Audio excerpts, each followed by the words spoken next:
Vous êtes toujours sur le plateau de l'émission à la une depuis Téhéran. À présent, nous allons rejoindre Monsieur Samir Soleiman, professeur d'université en duplex depuis Beyrouth.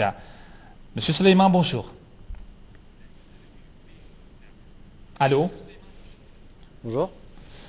Bonjour, merci de votre intervention, Monsieur Soleiman. Allô, bonjour. Bonjour, monsieur. Bonjour. Monsieur Soleiman, sur la récente conférence de Paris sur le nucléaire, à laquelle l'entité sioniste a également pris part, une contradiction, un paradoxe, un double langage dans la politique nucléaire, dans la diplomatie de la France, la question qui se pose, qui concerne également votre pays, le Liban, parce que l'entité sioniste, avec ces centaines d'ogives nucléaires, représente une vraie menace pour la sécurité et la stabilité du Moyen-Orient. Comment analysez-vous, estimez-vous cette conférence de la France, organisée par la France, sur le nucléaire, et cette invitation faite à une entité qui n'est pas signataire du TNP et n'est pas non plus membre de l'Agence internationale de l'énergie atomique?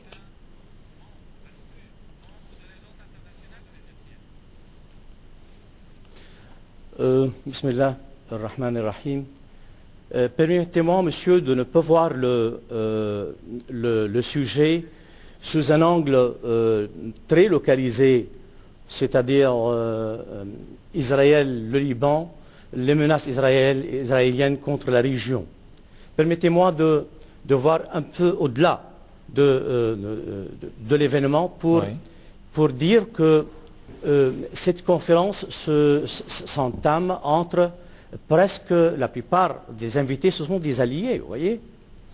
Alors, mais cette alliance se base principalement sur des alliés, je veux dire, principaux et des alliés secondaires.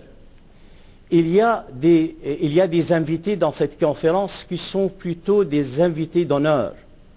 Mais les vrais invités sont tout d'abord les États-Unis et l'Europe, plus l'allié principal dans la région, c'est l'entité, c'est l'État d'Israël, c'est une entité sioniste.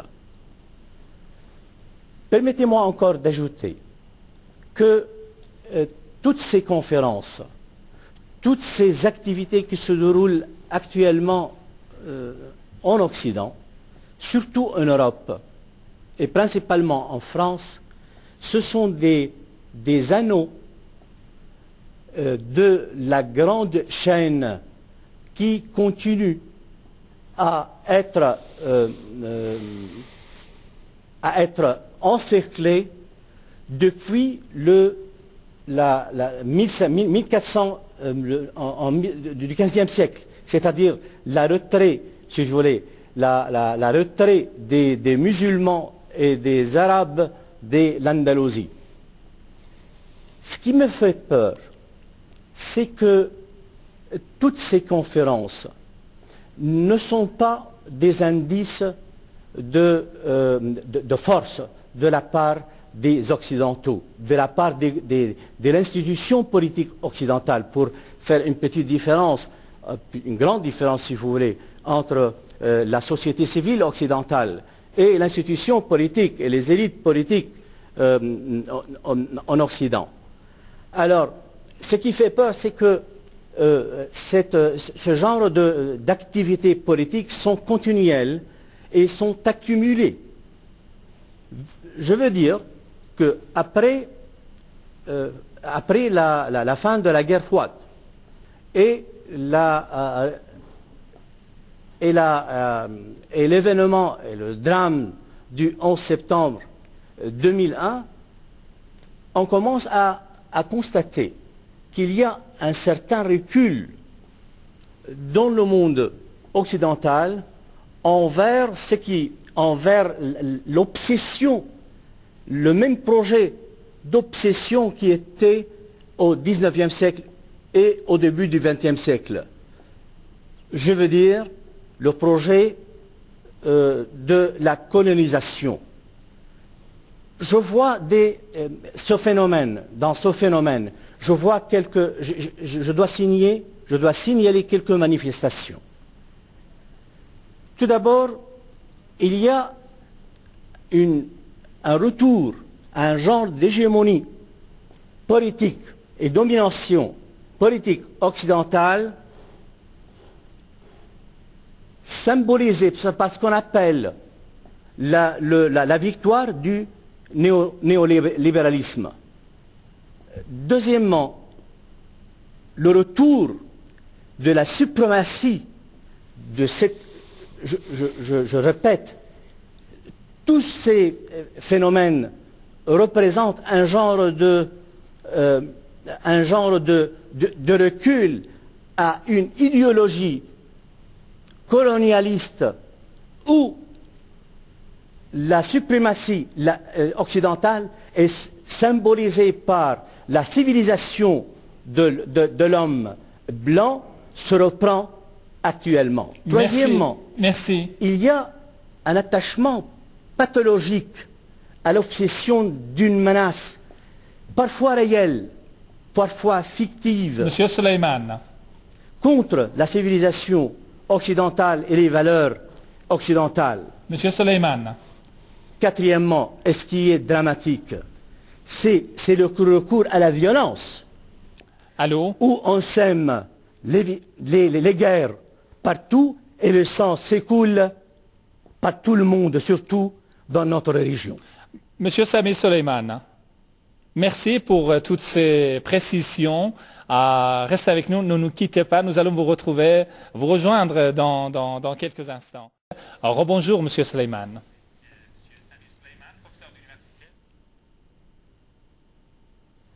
Allô? Est-ce que vous nous entendez, Monsieur Suleiman? Allô, je vous écoute, monsieur. Alors, puisque le thème de la conférence de Paris portait justement sur le nucléaire, c'est pourquoi j'aimerais bien m'encadrer sur ce thème. Que pensez-vous de la politique nucléaire des États occidentaux, notamment de la France, à l'égard de l'Iran et sur la question nucléaire en général?